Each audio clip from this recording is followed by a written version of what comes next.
मोदी जी की लहर देश भर में खत्म हो गई है। कांग्रेस पार्टी जो है वो टक्कर दे रही है ये भारतीय जनता पार्टी को। तो इसलिए गठबंधन जब बना है तो यहाँ पर भारतीय जनता पार्टी हारी है।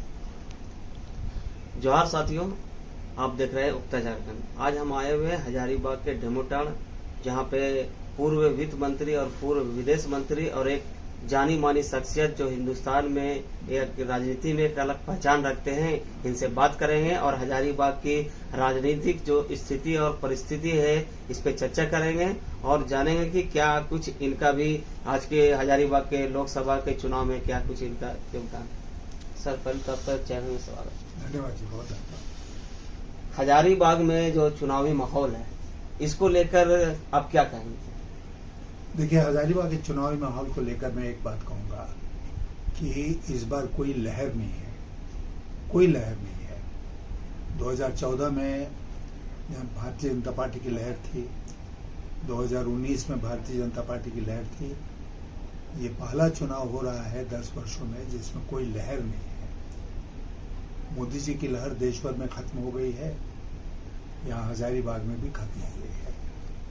ये पॉइंट नंबर 1 है। पॉइंट नंबर 2 ये है कि पहली बार मैं देख रहा हूँ, इसके पहले भी कांग्रेस के उम्मीदवार चुनाव लड़ते रहे हैं यहाँ पर और भारतीय जनता पार्टी से शिकस्त खाते रहे हैं, चाहे मैं लड़ा हूँ चुनाव या हमारे लड़के जयंत सिन्हा लड़े। लेकिन इस बार पहली बार कांग्रेस पार्टी जो है वो टक्कर दे रही है, अच्छी टक्कर दे रही है भारतीय जनता पार्टी को। और मुझे कोई आश्चर्य नहीं होगा अगर भारतीय जनता पार्टी के उम्मीदवार भारी मतों से पराजित हो जाए इस चुनाव में। अभी आपने कहा कि लगातार आप यहाँ से चुनाव जीतते रहे, आपके बेटे जयंत सिन्हा भी कई बार यहाँ से सांसद रहे, सभी भाजपा के टिकट पर चुनाव लड़े। फिर आज आप कह रहे हैं कि पहली बार ऐसा हो रहा है कि भाजपा जो है सो हारती हुई दिख रही है और कांग्रेस जीत रही है। इसके क्या कारण? कारण ये है कि भारतीय जनता पार्टी ने धीरे धीरे करके अपनी साख खत्म कर दी, राष्ट्रीय स्तर पर भी खत्म कर दी और भारतीय यहाँ हजारीबाग के स्तर पर भी खत्म कर दी। आप एक बात सोचिए, अमेरिका में जो राष्ट्रपति बनता है ना, उसका टर्म होता है 4 साल। भारत में टर्म होता है 5 साल प्रधानमंत्री का। अमेरिका में नियम है कि 2 टर्म के बाद राष्ट्रपति को तीसरा टर्म नहीं मिलेगा, तो वो टोटल 8 वर्षों के लिए ही अमेरिका के राष्ट्रपति बने रहते हैं। भारत में मोदी जी ही 10 वर्षों से यहाँ प्रधानमंत्री हैं। अमेरिका सबकी बात सुनी जाती थी, सबकी बात को अपने को कहने की आजादी होती थी। अब केवल एक आदमी का शासन है भारतीय जनता पार्टी में, एक ही आदमी है। ये भाजपा, अभी देखिए आप कोई भी विज्ञापन तो उसमें भाजपा की गारंटी की बात नहीं होती है, उसे मोदी की गारंटी की बात होती है। क्या मोदी अलग है भाजपा से या भाजपा अलग है मोदी से? तो भाजपा की गारंटी की बात होनी चाहिए ना, मोदी सरकार की बात होती है, भाजपा की सरकार नहीं है क्या?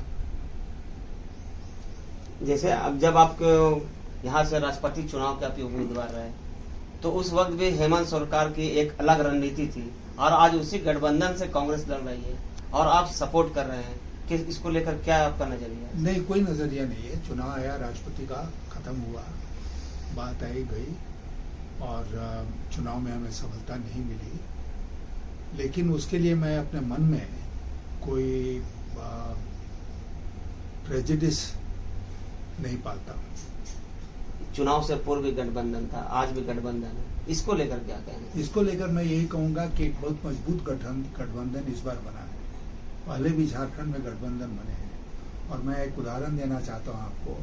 2004 में इसी तरह का गठबंधन, बल्कि इससे कमजोर गठबंधन बना था और यहाँ से सीपीआई के उम्मीदवार थे गुणेश्वर मेहता, जिनसे मेरी टक्कर थी। मैं 1,05,000 से ज्यादा वोट से उस चुनाव में हार गया था।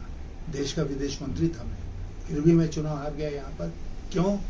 क्योंकि उनको हमसे ज्यादा वोट मिले गठबंधन के चलते। तो इस बार का गठबंधन ज्यादा मजबूत है, तो इसलिए गठबंधन जब बना है तो यहाँ पर भारतीय जनता पार्टी हारी है। 2004 में 13 सीट हारी थी भारतीय जनता पार्टी झारखंड में। आपके ऊपर सीधे तौर पर आरोप यह लगाया जा रहा है, विपक्ष लगा रही है लगातार, कि आप भाजपा के जो कार्यकर्ता है, जो वरिष्ठ नेता लोग हैं, उनको आप तोड़ने का काम कर रहे हैं और आप ही के इशारे पर इस्तीफा दिया जा रहा है। इससे हास्यास्पद बयान और कुछ नहीं हो सकता, क्योंकि अगर इतना ही हमारी चलती भारतीय जनता पार्टी में, तो हम तो वर्तमान जो उम्मीदवार हैं उन्हीं को हम रोक देते। लोग निराश हो गए हैं भारतीय जनता पार्टी से, इसलिए कि बाबूलाल मरांडी जो प्रदेश अध्यक्ष हैं, उन्होंने पूरी तरह से भारतीय जनता पार्टी को झारखंड करता थे, उनकी पूछ नहीं हो रही। आप जानते हैं कि आज के उम्मीदवार जो हैं भाजपा के हजारीबाग के, वो भी थे जेवीएम में बाबूलाल मरांडी के साथ।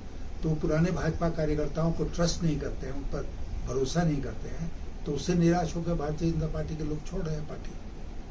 राजनीतिक गलियारों में ऐसी भी चर्चा लगातार बनी हुई है कि कांग्रेस पार्टी को अपना कोई प्रत्याशी हजारीबाग में नहीं मिला, इसलिए भाजपा से उन्होंने प्रत्याशी को यहाँ पे टिकट दिलाकर यहाँ कांग्रेस से चुनाव लड़वा रहे हैं। नहीं, ये गलत है, क्योंकि भाजपा के वो कभी सदस्य रहे थे और स्वेच्छा से उन्होंने भारतीय जनता पार्टी छोड़ी और वो कांग्रेस पार्टी के उम्मीदवार बने।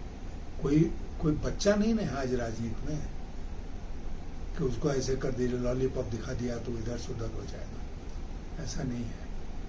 और जयप्रकाश भाई पटेल मजबूती से चुनाव लड़ रहे हैं। ऐसी भी चर्चा है कि उनका पर लोग विश्वास नहीं कर पा रहे हैं, क्योंकि वो जेवीएम से भाजपा में आए, फिर भाजपा से कांग्रेस में आए।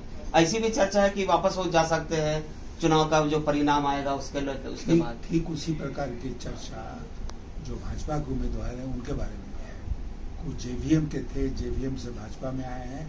अगर कल कुछ हुआ ऊंच नीच और फिर बाबूलाल मरांडी ने पार्टी छोड़ी, तो वो फिर बाबूलाल मरांडी के साथ चले जाएंगे। तो भारतीय जनता पार्टी के कार्यकर्ता कैसे उन पर विश्वास करें। तो ये थे हमारे साथ पूर्व वित्त मंत्री और पूर्व विदेश मंत्री यशवंत सिन्हा, जिन्होंने हजारीबाग की राजनीतिक स्थिति पर चर्चा और परिचर्चा की। और इसी तरह हमारे चैनल के साथ जुड़े रहें और देखते रहें उत्तेजन।